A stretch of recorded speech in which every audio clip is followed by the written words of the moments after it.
Hello students, CBSE ने आज mathematics standard code number 041 sample question paper for class 10 2025-26 session के लिए release किया है। तो इसको अब हम सॉल्व करना स्टार्ट करेंगे। मैं one by one each question solve करूंगा और as soon as is possible इसको मैं अपलोड करता जाऊंगा। इसकी प्लेलिस्ट बनाऊंगा और उसका प्लेलिस्ट का लिंक आपको डिस्क्रिप्शन में प्रोवाइड होगा। ओके, तो हम स्टार्ट करते हैं क्वेश्चन नंबर 1 से। इसमें हमें दिया है ए बी और सी की प्राइम फैक्टराइजेशन।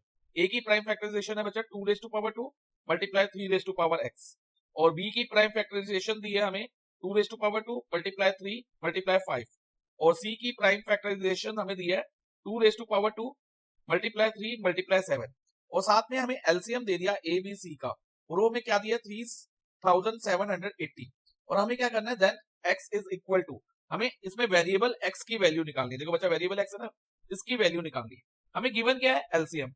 एलसीएम हम कैसे लेते हैं बच्चा, इनमें कॉमन प्राइम फैक्टर की मैक्सिमम पावर ले लेते हैं। तीनों नंबर में जो कॉमन प्राइम फैक्टर होगा उसकी मैक्सिमम पावर, और वो एलसीएम किस फॉर्म में आता है जनरली। मान लो जैसे हमें 2 की मैक्सिमम पावर क्या है, 2 रेज टू पावर 2 आएगी, राइट।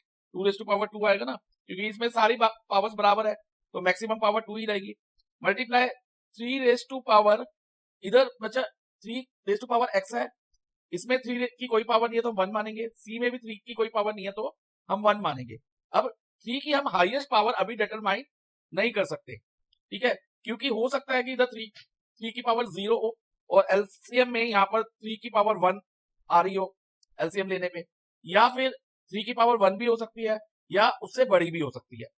यानी कि 3x की पावर डिपेंड करेगी जो एलसीएम की प्राइम फैक्टराइजेशन होगी उसमें, कि एलसीएम की प्राइम फैक्टराइजेशन में 3 की पावर क्या आ रही है।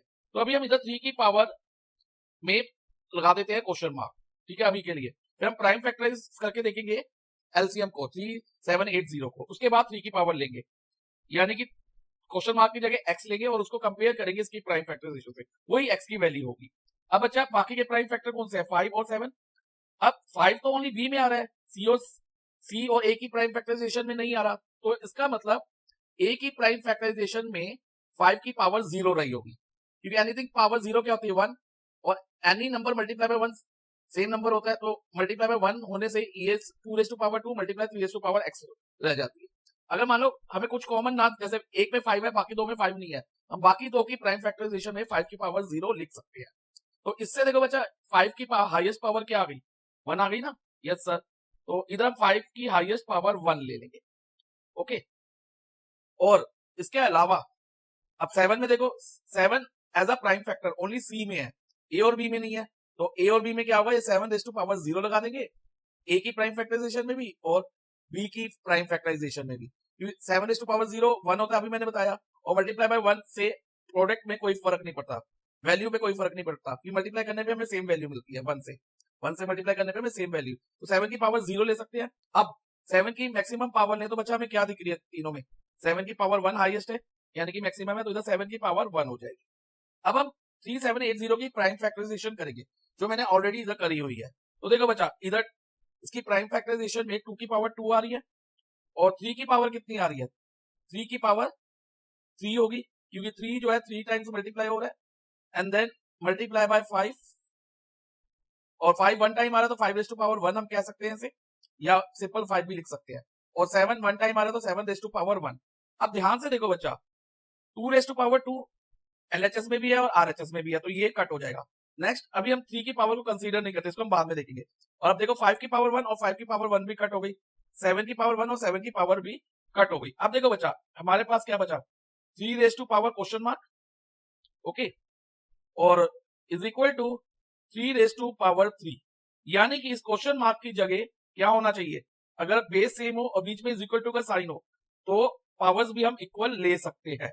तो question mark is equal to क्या हो गया 3, और ये क्वेश्चन मार्क हमने किसकी जगह लिया था, 3 की हाईएस्ट पावर की जगह। तो यानी कि अगर एलसीएम में 3 की पावर 3 आ रही है तो हाईएस्ट पावर क्या रही होगी 3, तो यानी कि अगर x की जगह हम यहां पर 3 रखें, x की जगह क्या रखें 3 रखें, तभी हमारे एलसीएम में 3 की पावर 3 आएगी। एलसीएम में मैंने बताया हाईएस्ट पावर लेते हैं कॉमन प्राइम फैक्टर की, तो देखो बच्चा 3 की पावर 3, तो यानी कि x की वैल्यू हमारी क्या रहेगी 3 रहेगी। और इस क्वेश्चन को हम एक शॉर्ट ट्रिक से भी कर सकते हैं। जस्ट क्या करो, क्योंकि हमने ओनली 3 की पावर x है हमारे पास, यानी कि वेरिएबल जो है as a power of 3 only है, ओनली पावर ऑफ 3 है। तो आप क्या करना बच्चा, एलसीएम की प्राइम फैक्टराइजेशन करने के बाद देखना कि 3 की पावर 3 क्या आ रही है, एलसीएम की प्राइम फैक्टराइजेशन में 3 की पावर 3 आ रही है, और इसको अगर हम 3 रेज टू पावर x से कंपेयर करें तो x की जगह हमें क्या दिखेगा, x इज इक्वल टू 3। तो finally our answer is option C 3।